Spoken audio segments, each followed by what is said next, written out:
Estar bem informado tem um custo. Não estar, custa muito mais. Em menos de um mês, as eleições presidenciais batem à porta. Estará preparado para votar? Acompanhe tudo passo a passo. O palco das eleições é no Observador. Assine hoje e garanta acesso a todos os artigos, agora com 40€ de desconto. Saiba tudo em observador.pt.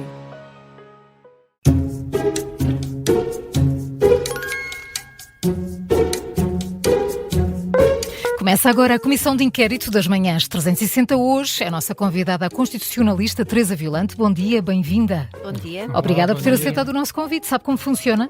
Sei. Por isso já estou aqui um bocadinho... Já sabe as leis. Sim, as leis da Comissão de Inquérito. Já está na Constituição. Então vamos lá. Uma relativamente fácil para começar. No debate a 11, na RTP, quem estava sentado ao lado de Henrique Gouveia Melo? Eu falar a sua memória visual. Eu vi o debate até ao fim. E não. E por acaso gostei fica bastante. Gostei bastante. Acho que foi um momento de televisão muito bem conseguido, com 2h30. Já não é fácil agora manter a atenção durante tanto tempo. Pelo menos eu mantive atenta até ao final. Mas será que a atenção estava focada? Não, eu sou péssima neste tipo de questões. Quando há aqueles quizzes que fazemos na praia, falho sempre. Tenho que sempre voltar atrás. Tente imaginar, tente recuar atrás, imaginar quem estava ao lado de um lado e do outro. Bem, do lado esquerdo estava o teleponto, eu acho mas que logo era a seguir. Do lado esquerdo de quem está a ver, portanto, do lado direito do candidato, eu acho que era o António José Seguro. Certo. Está certo. Esse está. Do lado direito. Já tem 2,5, 2,5 pontos. Do lado direito... Não sei, vai ser um tiro no escuro. Manuel João Vieira? Era quem gostava que estivesse. Bah, outra tentativa. Eu vou dar-lhe uma ajuda. Isso. António José Seguro e Marcos Mendes, António José Seguro e André Ventura, ou António José Seguro e Coutinho Figueiredo? A primeira, António José Seguro e Marcos Mendes. Está certo. A Teresa Violante é apoiante da candidatura de Henrique Gouveia Melo. Que explicação encontra para os resultados das sondagens que têm sido conhecidas nos últimos dias e colocam num quarto lugar ele que, quando anunciou a candidatura, era visto como o favorito? Eu não sou comentadora de sondagens, não percebo nada, sei muito pouco de estatística, apesar de ter tido uma disciplina de estatística no 10º ano, e portanto tudo o que eu possa comentar sobre sondagens será puro achismo e acho que não. É fútil. Agora, relativamente claro que há ali uma tendência relativamente a estudos de há 6 meses e outros mais recentes, e parece-me que isso é muito natural. Em primeiro lugar, porque surgiram outros candidatos, não só outros candidatos, mas uma panóplia, é uma competição muito renhida, há uma oferta muito diversificada a cobrir ali o espaço político do centro moderado, do centro-direita, por um lado, e por outro lado, porque o almirante Henrique Gouveia Melo veio a terreno e veio definir-se, não se veio definir, claro, ele já estava individualmente mais do que definido, mas veio apresentar o seu pensamento. E quando apresenta o seu pensamento, tem de tomar posições, e algumas dessas posições são posições difíceis e que potencialmente têm custos eleitorais. E isso era algo que eu pessoalmente já estava perfeitamente à espera. Não é possível agradar a todo, sobretudo em tempos tão polarizados e tão tribalizados como este, é impossível ter um candidato que abranja todo o grande espaço político português. Agora, o que me parece de realçar, não estou aqui a fazer campanha, mas de qualquer das formas neste momento isso é importante fazer, é que ele não teve receio de tomar certas posições que eram posições que se antecipavam como tendo custos eleitorais, e aquilo que eu realço mais é a coerência e a firmeza e a coragem de dizer aquilo que ele tem dito, sobretudo em matéria de imigração, que é provavelmente a matéria eleitoralmente mais divisiva, não só em Portugal, mas nas sociedades ocidentais atualmente, e em questões sociais. A lei laboral, nomeadamente? A lei laboral, nomeadamente, mas não apenas. E, portanto, há ali uma coerência e uma firmeza relativamente a essas matérias, que são matérias divisivas. Provavelmente há 6 anos atrás não seriam, pelo contrário, até trariam ganhos eleitorais, e há essa consistência nessas matérias. Eu acho que isso é notável, é alguém que se apresenta a uma eleição apesar de não ser um político. Mas o Gouveia e Melo foi precisamente acusado de, a certa altura, zigue-zaguear, procurando ali agradar, por exemplo, ao eleitorado socialista, que parecia não estar muito convencido com António José Seguro. Viu nesse piscar de olho ao eleitorado socialista uma certa indefinição por parte de Gouveia e Melo, à procura de onde estão os votos? Eu não vi indefinição. Eu vi alguém que, durante um certo período de tempo, que foi o período de tempo pré-eleitoral, esteve sob o escrutínio público, e bem, porque as pessoas não conheciam o seu pensamento, a apresentar esse seu pensamento e a defini-lo. Agora, pelo facto de as suas ideias e aquilo que se pode extrair de conteúdo programático do pensamento de Henrique Gouveia e Melo ser um pensamento que abarca, que é transpartidário, porque abarca eleitorado do PS, abarca eleitorado do PSD, mas abarca também outro eleitorado mais à direita, e eu estou convencida que abarcará também eleitores do espectro mais à esquerda. Isso não significa pescar de olhos, isso significa ele apresentar o seu pensamento. E se ele quisesse pescar olhos, provavelmente teria tido outras opções que lhe seriam, até mediaticamente, muito menos custosas. Não é fácil dizer aquilo que ele disse relativamente a quem é que é cidadão português. Que não é tão português um cidadão originário como um português naturalizado. E nos dias de hoje isso não é popular. Aliás, acusam-no muito de ter posições. Isso é tudo menos popular. É corajoso. E por isso mesmo, acha que ele poderá passar à segunda volta? Eu estou convencida que ele tem grandes possibilidades de passar à segunda volta. Mas, sobretudo, eu espero que ele passe à segunda volta. Porque aquilo que Henrique Gouveia e Melo vem trazer a esta eleição é a possibilidade de haver uma competição eleitoral em Portugal, nas poucas em que podem ser disputadas por fora dos partidos, mas trazer realmente essa possibilidade de alguém de fora dos partidos poder ser eleito para um cargo político muito relevante, neste caso o cargo político mais Isso não relevante. é uma ameaça ao sistema? Não é de todo uma ameaça ao sistema. O sistema já está ameaçado. E esse é que é o problema. O sistema está ameaçado. Isso nota-se no facto do Chega ser atualmente a segunda maior força política, mas não é o Chega que ameaça o sistema. O que ameaça o sistema é aquilo que conduziu a que o Chega chegasse a segundo lugar. E é a falta de resposta que os partidos políticos, o sistema de partidos, tem dado àquilo que são os problemas das pessoas.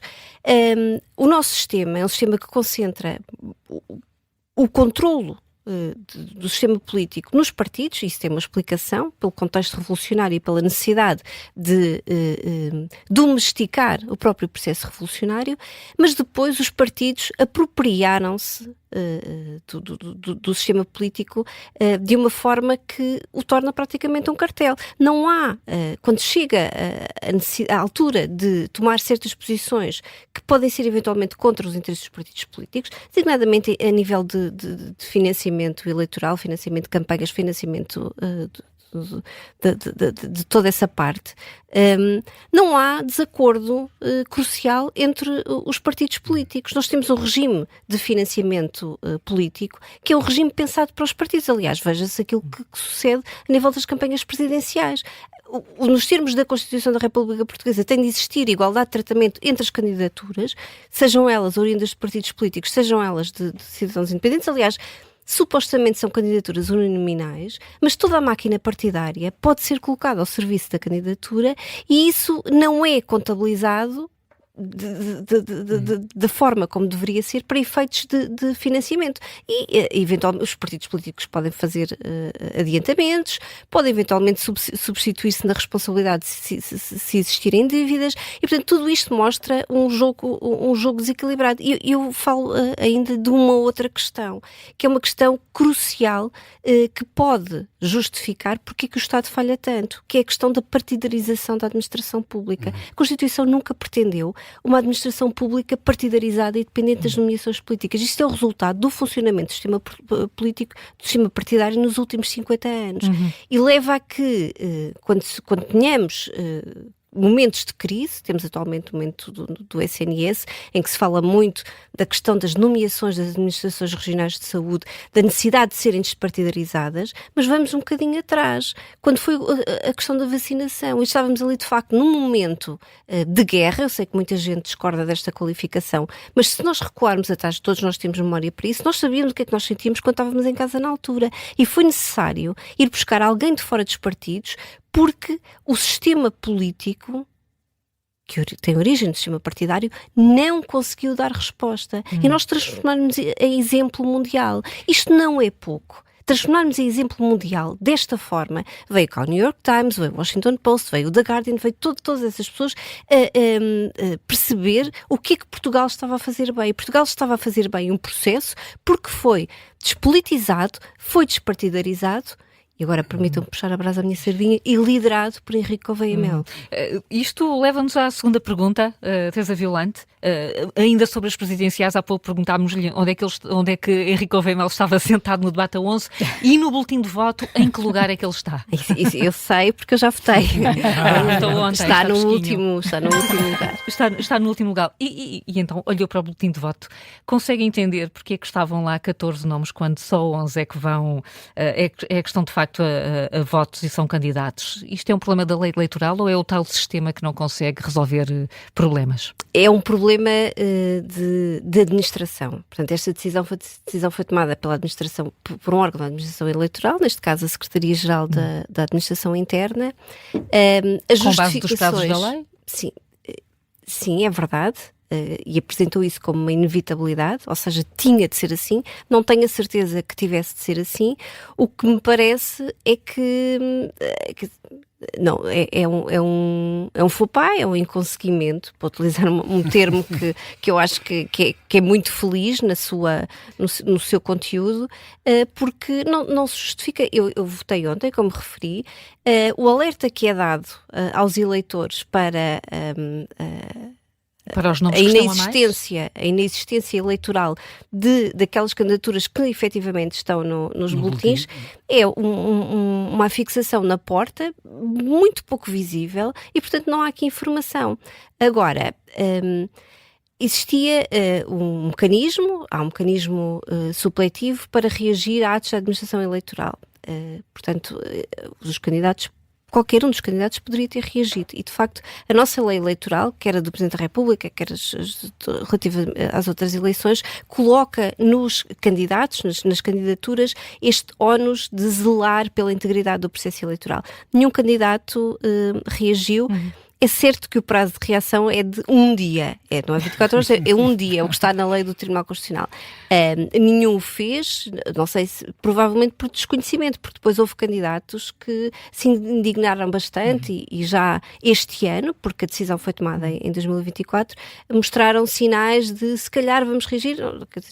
Quando disseram isso já estavam totalmente extemporâneos. Vamos avançar 7 pontos. Para a terceira pergunta. Esta tem a ver com o Tribunal Constitucional. Eu acho que é muito simples para uma constitucionalista. Quantos juízes compõem o Tribunal Constitucional? Teoricamente ou atualmente? 13? Teoricamente. Atualmente creio que estão 11. O Tribunal Constitucional tem mantido a independência ou é particularmente vulnerável às inclinações ideológicas dos juízes que o compõem? Essa é uma pergunta que pressupõe que se perceba o que é que faz um Tribunal Constitucional. Não apenas o nosso, mas o que é que faz um Tribunal Constitucional. O Tribunal Constitucional é o juiz do legislador. Não é o juiz de casos concretos, embora depois decide casos concretos, mas apenas na parte relativa à validade constitucional de normas, essencialmente de legislação. E para exercer estas funções, ou seja, tem uma interferência direta naquilo que é o processo democrático, vai potencialmente invalidar decisões tomadas pela maioria. E, portanto, é um órgão que carece de uma legitimidade particular. Não há, basicamente, caso nenhum no mundo em que quem exerce este tipo de funções sejam juízes de carreira. E nessa medida, estes órgãos têm sempre origem no sistema político. Portanto, mais uma vez voltamos ao político. Mas esse é um excelente exemplo, Bruno, porque de facto o modelo português é um modelo único em termos de composição do Tribunal Constitucional, porque tem o sistema da cooptação. Serão 3 juízes? 3 juízes escolhidos pelos restantes juízes. Isto não se encontra, de tudo aquilo que eu li sobre isto, não há mais nenhum exemplo desta forma peculiar. E quando nós temos algo que não é replicado, devemos estar sempre um bocadinho alerta. Mas o que é mais curioso é o que é que justificou isto. Este sistema foi encontrado na revisão constitucional de 82. Por via do conflito que existiu na altura com o presidente então Ramalhianes, e portanto foi uma revisão constitucional, aliás, que reduziu os poderes redefiniu a arquitetura do sistema político e o modo como o Presidente da República se situa no sistema político. E aqui houve um pouco uma revisão ad hominem, o que nunca não é bonito. Não é bonito. E de facto, o modo de nomeação do Tribunal Constitucional, quanto a mim, carece de revisão, para poder entrar ali candidatos que advêm de outras formas de nomeação, seja por intervenção dos Conselhos Superiores, seja por intervenção do Presidente da República. Não se percebe, aliás, percebe-se, mas em termos normativos não é justificado que o Presidente da República não tenha também uma intervenção nesse processo, signadamente uma cota de indicação, e, portanto, isto explica a elevada politização que existe entre nós em torno do Tribunal Constitucional. Feitas estas considerações, o Tribunal Constitucional vai entrar sempre na luta política, sobretudo um Tribunal Constitucional como o nosso, que tem a possibilidade de fazer fiscalização preventiva. Mais uma vez, é uma raridade em termos comparativos e, portanto, intervém diretamente no processo legislativo quando ele ainda está em curso. E mais, ele vai sempre intervir em questões polémicas e questões que suscitam fragmentação. Independentemente de críticas que são legítimas relativamente a decisões concretas, e eu própria já fiz várias, eu sou bastante conhecedora da jurisprudência do Tribunal Constitucional. Ao longo das várias décadas, conheço as suas evoluções, tenho algumas tipologias para catalogar. Sei que depende das composições e das dinâmicas que ali se estabelecem, mas eu sou uma firme apreciadora, no bom sentido, daquilo que tem sido o papel do Tribunal Constitucional no sistema português de garantia da Constituição. Vamos em frente, Teresa Violante. Tem 12 pontos neste momento. 12. Faltam 2 perguntas, portanto pode fazer os 22, é ótimo. Esta é relativamente simples para si. Em que ano foi adotada e proclamada pela Assembleia Geral das Nações Unidas a Declaração Universal dos Direitos Humanos? Em que ano? Carta das Nações Unidas, em 1945-48. Certíssimo. A Teresa Violante é mestre em Direitos Humanos e Democratização. Como é que olha para o que se passou, para o que se está a passar na Venezuela? E não temos muito tempo, porque isto está a bater. Eu acho que ver um ditador cair nunca é algo que, pelo menos a mim, não me traz particular tristeza. Mas vejo com muita preocupação, vejo como é mais um sinal de erosão do sistema internacional baseado nas regras. Portanto, o direito internacional, como qualquer direito... Mas esse sistema existiu sempre, ou existiu enquanto coincidiu com os interesses, em particular, da superpotência que se tornou hegemónica depois da queda do Muro de Berlim, que é os Estados Unidos? Acho que essa é a pergunta para bingo que nós fazemos agora nos dias que correm. O direito internacional é um ramo de direito muito jovem. Portanto, padece das virtudes, mas sobretudo das insuficiências da juventude. A ordem saída da Segunda Guerra Mundial foi sempre, de alguma forma, uma ordem baseada na força, não deixa de ser. O direito é em si mesmo, e sobretudo o Estado de Direito, esta aspiração humana que é extraordinária, que é de querer domesticar algo que é natural, que é a força, por via de um sistema externo, um sistema baseado nas regras, que é naturalmente mais fraco. E, portanto, há sempre aqui uma componente aspiracional muito grande. Agora, existiu um equilíbrio durante muito tempo, que a Guerra Fria propiciou. E, portanto, permitiu de alguma forma uma construção silenciosa do sistema internacional baseado nas regras, mas que foi também um período marcado pela assimetria e pela dificuldade de garantir que as regras também são obedecidas pelas grandes potências, quer de um lado, quer do outro. Nunca existiu na narrativa de perfeição que muitas vezes é feita e de simplificação. E essas violações, quer dizer, o Iraque, os bombardeamentos da NATO na antiga Jugoslávia, tudo isso são manifestações de erosão, de fragilidade. Agora, aquilo que eu acho que se está a passar atualmente é uma coisa distinta daquilo que sempre se verificou.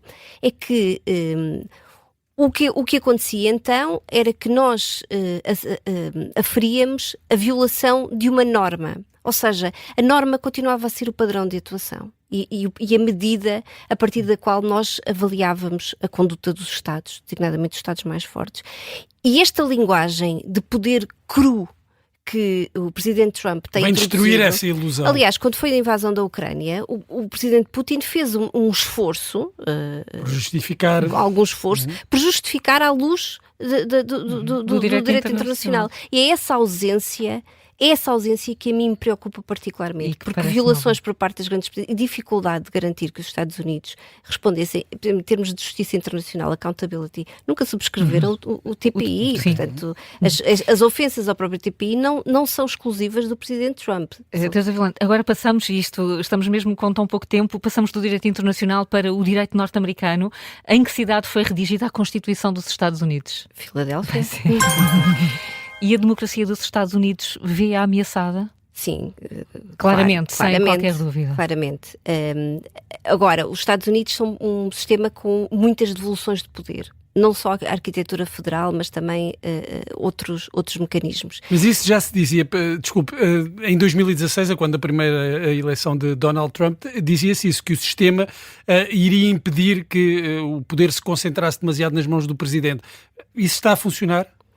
Não está a funcionar e eu estava a referir essa questão da devolução e da multiplicação de poderes no sentido de ter esperança que consiga surgir uma resiliência plurilocalizada. Do sistema, Agora, do sistema. O próprio sistema, aquilo que os Estados Unidos estão a revelar atualmente é uma fragilidade que já está identificada há bastante tempo por vários autores.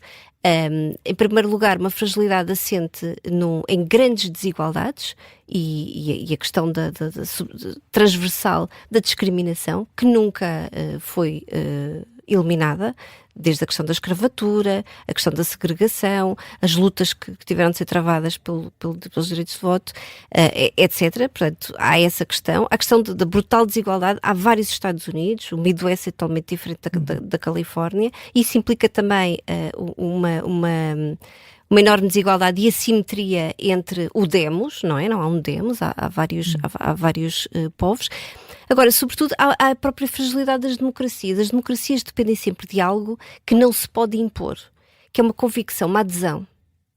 E se essa adesão, que ela não possa existir de baixo para cima, casuisticamente, é normal.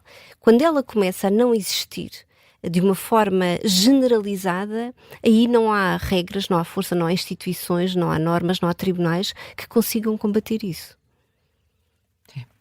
E assim chegou aos 22 pontos. Foi só aquela de quem estava do lado esquerdo. Foi uma ajudinha. Maria João. Teresa Vilante, muito obrigada por ter vindo à Comissão de Inquérito. Obrigada pelo convite. Obrigada, boa semana.